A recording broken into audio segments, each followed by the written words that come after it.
On my channel Nutan online study. तो आज हम अपनी इस वीडियो में पढ़ने वाले हैं क्वेश्चन आंसर मेथड के बारे में। ये हम क्वेश्चन आंसर मेथड के बारे में पढ़ेंगे जिससे हिंदी में प्रश्नोत्तरी विधि भी कहते हैं। ठीक है, तो चलिए हम लोग स्टार्ट करते हैं। बट उसके पहले मैं आपको बता दूं कि अगर आपने अभी तक वो मेथड ऑफ टीचिंग और भी जो हमने पढ़ चुका है वो वीडियो नहीं देखी है तो उसकी लिंक डिस्क्रिप्शन बॉक्स में आपको मिल जाएगी।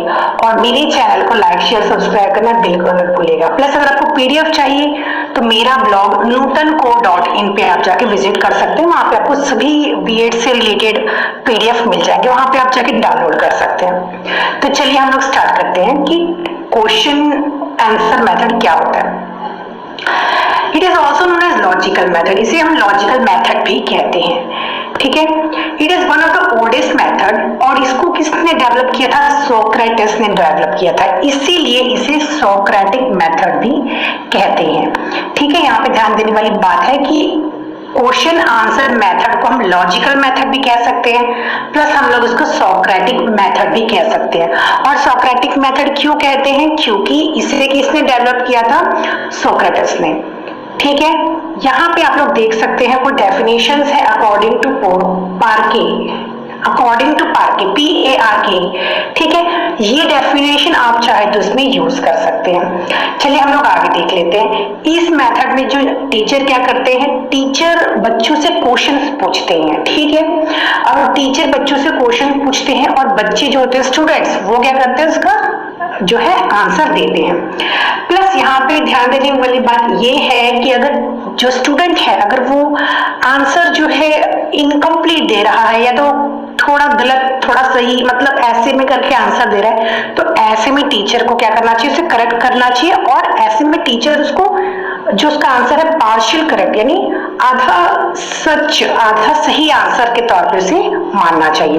और दूसरी बात ये भी है कि अगर टीचर को खुद लगता है कि वो टीचर जो है उसको कोई क्वेश्चन का जवाब नहीं पता तो ऐसे पे क्या करना चाहिए, टीचर को सीधा कह देना चाहिए कि ठीक है इसका जवाब है, मतलब हम लोग क्या करेंगे, इसका जवाब ढूंढ लेंगे टेक्स्ट बुक से या कहीं से। यानी कहने का मतलब ये है कि टीचर को ऐसा नहीं करना चाहिए कि अगर कोई क्वेश्चन का आंसर टीचर को नहीं आ रहा तो ऐसे में बच्चों से कोई बच्चों को कुछ गलत आंसर दे दे, ऐसा कुछ नहीं करना है। अगर टीचर को नहीं आता है इसका आंसर तो टीचर बता सकते हैं क्लियर कि आप इसका आंसर हम लोग इसमें ढूंढेंगे, टेक्स्ट बुक में या कहीं और से इसका आंसर हम लोग ढूंढेंगे। तो इस तरीके से इसमें एक्सपेक्ट किया जाता है। ठीक है, यहाँ पे आप देख सकते हैं इस मेथड से क्या होता है कि बच्चों का जो अंडरस्टैंडिंग लेवल जो है चेक करते हैं, क्योंकि जो टीचर है वो पढ़ा रहे होते हैं बच्चों को, तो ऐसे में टीचर को क्वेश्चन भी करना बहुत जरूरी होता है जिससे कि वो देख सके कि बच्चों को जो मैं समझा रहा हूँ या तो जो मैं समझा रही हूँ वो कितना समझ में आ रहा है। ठीक है, अब हम आगे देख लेते हैं। Teacher ask question and students need to answer that, मतलब क्वेश्चन करेंगे कौन, टीचर, और आंसर कौन देगा, students. Students give if students give incomplete answer, teacher should correct it, or if gives partial correct answer, then teacher can accept it as a partial correct answer.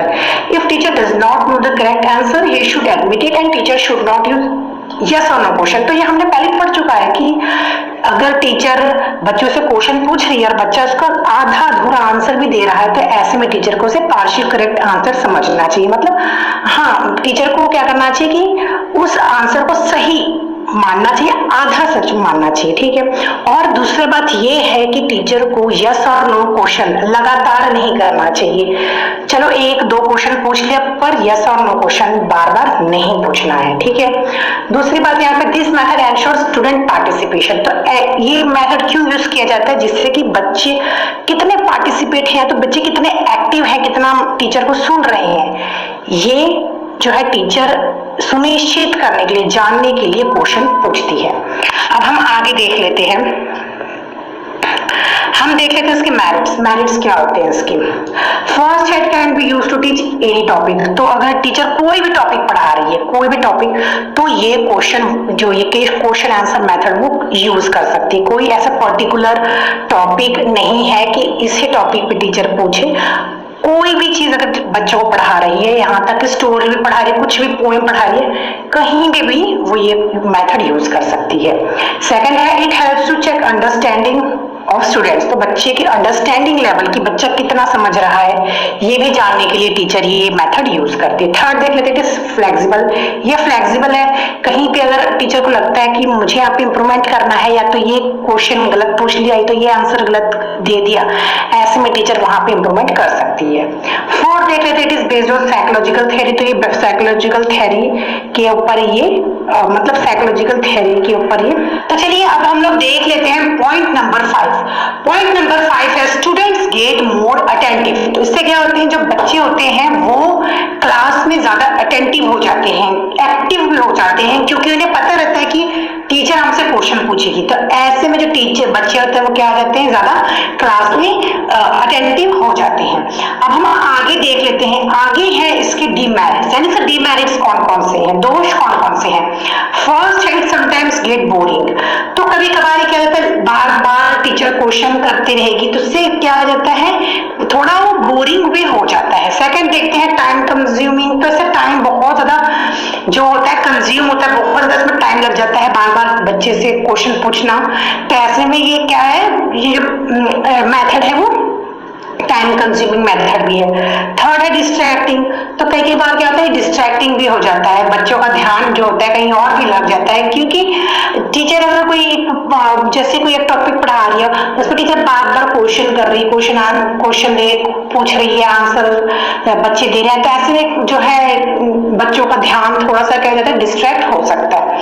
Fourth देख लेते हैं difficult to prepare good question, तो teacher के लिए भी मुश्किल है कि बार बार गुड क्वेश्चन ही जो है बच्चों से पूछा जाए, क्योंकि अब बेसलेस क्वेश्चन तो टीचर को पूछना नहीं है और बार बार गुड क्वेश्चन पूछने में उसको फ्रेम करने में टीचर को बहुत ज्यादा स्ट्रेसफुल हो जाता है। फिर देख लेते हैं not suitable for slow learners, तो स्लो लर्नर्स के लिए भी ये मेथड जो है अच्छी तरीके से वर्क नहीं कर सकता है।